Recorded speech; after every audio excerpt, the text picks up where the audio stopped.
Hello everyone, आज हम basically बात करेंगे मलेरिया के बारे में। मलेरिया के बारे में बात करूं तो बेसिकली ये एक ऐसी बीमारी है जो कि एक सिंगल सेल पैरासाइट के कारण होती है, जिसे हम प्लाज्मोडियम बोलते हैं। इनकी फर्दर सब स्पीसीज होती है।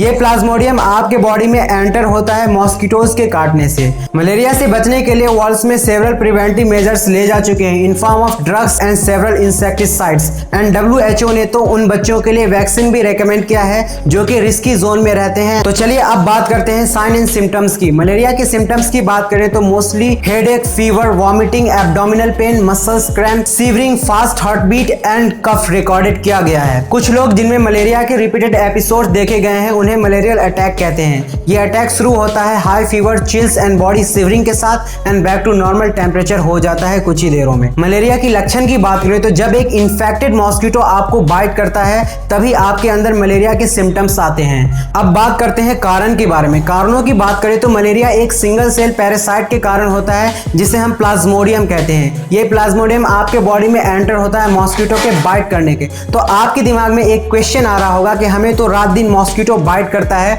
तो हमें मलेरिया क्यों नहीं हो जाता। इसके लिए आपको जानना होगा मॉस्किटो ट्रांसमिशन साइकिल के बारे में। मलेरिया के ट्रांसमिशन साइकिल की बात करें तो जब एक इन्फेक्टेड मॉस्किटो आपको बाइट करता है तभी बेसिकली मलेरिया के सिम्टम्स आपके अंदर अपीयर होते हैं। होता यह है जब एक नॉर्मल मॉस्किटो किसी ऐसे व्यक्ति को काटता है जिसको ऑलरेडी मलेरिया है तो मलेरियल पैरासाइट उस आदमी से उस मॉस्किटो के अंदर ट्रांसमिट हो जाता है, और इन फ्यूचर जब वो मॉस्किटो आपको बाइट करता है तो मलेरियल पैरासाइट आपके अंदर ट्रांसमिट कर देता है और डिजीज आपको हो जाती है। तो जब ये मलेरियल पैरासाइट आपके बॉडी में एंटर होते हैं तो ये आपके लीवर में जाते हैं और फ्लरिश करने लगते हैं। कुछ पैरासाइट्स की वैरायटीज ऐसी होती है जो सालों तक आपके लीवर में डॉर्मेंट फेज में रहते हैं। जब ये ग्रो करते हैं तो आपके लीवर को छोड़कर ये आपके आरबीसी को अटैक करते हैं। आपके आरबीसी को अटैक करते ही आपके अंदर सिम्टम्स अपीयर होने लगते हैं मलेरिया की, और इसी दौरान जब कोई मॉस्किटो आपको बाइट करता है तो आपसे ये मलेरियल पैरासाइट उस मॉस्किटो के अंदर ट्रांसमिट हो जाता है, और इसी तरह से ये मॉस्किटो फ्यूचर में दूसरे बंदों को इन्फेक्ट करता है और ये साइकिल चलती रहती है। तो ये थी मॉस्किटो की ट्रांसमिशन साइकिल, और इसके अलावा भी मलेरिया के ट्रांसमिशन का अल्टरनेट वेज है, क्योंकि हम जानते हैं कि ये मलेरियल पैरासाइट मोस्टली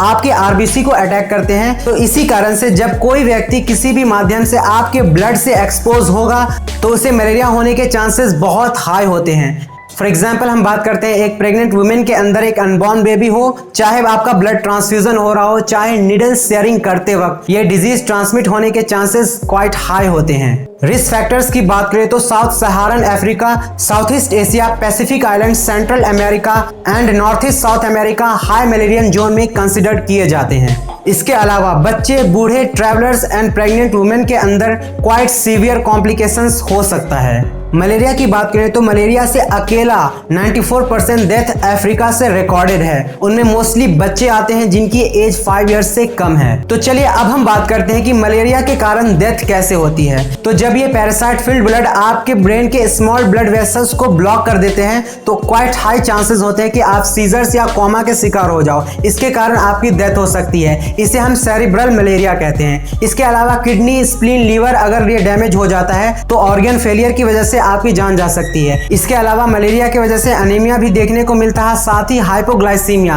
अगर आपका ब्लड शुगर लेवल ड्रॉप कर जाए तो आप कोमा में भी जा सकते हैं। इसके कारण आपकी डेथ हो सकती है। अब बात प्रिवेंशन की करते हैं। बात प्रिवेंशन की करें तो अगर आप ऐसे किसी हाईली इन्फेक्टेड जोन से बिलोंग करते हैं तो मैं रिकमेंड करूंगा कि आप अपने आप को मॉस्किटो से बाइट करने से स्किन को प्रिवेंट करें। आप मॉस्किटो रेपेलेंट लगा लें, परमेथ्रिन कंटेंट स्प्रे होता है वो लगा लें। साथ ही मैं रिकमेंड करूंगा फुल स्लीव्स वेयर करें। और अगर आप बात मेडिसिन की करें तो आपको बता दूं कि मलेरिया की ट्रीटमेंट के लिए जो मेडिसिन प्रिस्क्राइब की जाती है सेम मेडिसिन मलेरिया की प्रिवेंशन के लिए भी दी जाती है। इसीलिए अगर आप कोई ऐसे एरिया का फ्यूचर ट्रिप प्लान कर रहे हो जो इन्फेक्टेड जोन में आता है तो आप अपने डॉक्टर्स की सलाह जरूर लें फॉर फर्दर प्रिवेंटिव मेजर्स। और अगर आप बात वैक्सीन की करें तो WHO ने मोस्टली वैक्सीन 5 साल के कम के बच्चों के लिए रेकमेंड किया है जो कि रिस्की जोन से बिलोंग करते हैं। और मलेरिया के ट्रीटमेंट, प्रिवेंशन एंड कॉम्बैट के ऊपर रिसर्च जारी है। डायग्नोसिस की बात करें तो यूजुअली डॉक्टर्स आपकी रिसेंट ट्रैवल हिस्ट्री चेक करते हैं, साथ ही आपका ब्लड टेस्ट करवाते हैं। ब्लड टेस्ट से पता चल जाता है कि आपके अंदर कौन सा पैरासाइट की सब स्पीसीज पाई गई है और क्या यह स्पीसीज आपके अंदर कोई सीवियर कॉम्प्लिकेशंस तो नहीं कर रही। इस बेसिस पे हम फर्दर डायग्नोसिस को इवेल्युएट करते हैं। अब बात करते हैं ट्रीटमेंट के बारे में। मलेरिया से ट्रीटमेंट के बारे में बात करें तो बेसिकली 4 फैक्टर्स को देखा जाता है। नंबर 1 कि आपको किस पैरासाइट ने इन्फेक्ट किया। नंबर 2 आपकी एज क्या है। नंबर 3 कि आपका सिम्टम्स कितना कॉम्प्लिकेटेड है।